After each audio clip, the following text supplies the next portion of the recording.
For the second time, Central Illinois voters have tried to gauge the public's opinion on the Israel-Hamas war by way of the ballot box. And for a second time, it failed. Good Tuesday evening. I'm Tyler Lopez. And I'm Janice Repholtz. Thanks for joining us at 10. Madison Porter was in Bloomington through the entire discussion and voting process. She joins us in the studio with more tonight. Madison.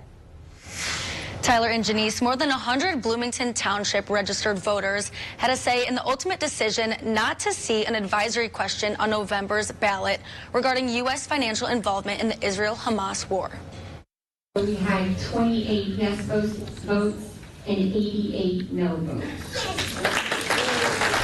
An unusually raucous direct vote from Bloomington Township voters on whether or not to put the Israel-Hamas war on the November ballot. Tuesday night, Bloomington Township held a special meeting to address a petition asking for a public policy vote, asking if the federal government should stop giving military funding to Israel. Enough is enough. Violence is not great.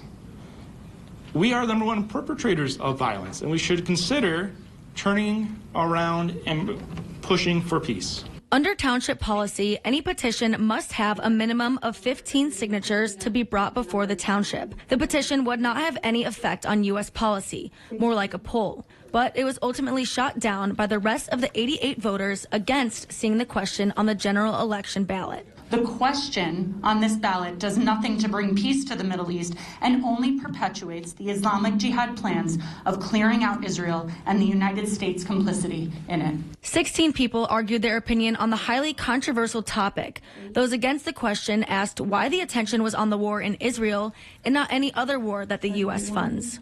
It would have been okay to put this on the ballot if you had included all the wars that this United States are in, including Ukraine, Iran, and all the other places that the military is in. Those in support of the question repetitively brought up how the United States has a democratic voting system and wanted to get an idea of where the majority of people in Bloomington stand on the issue. To have this on the ballot would be a victory for democracy itself in Bloomington. And to stand in the way of that is ultimately cowardice.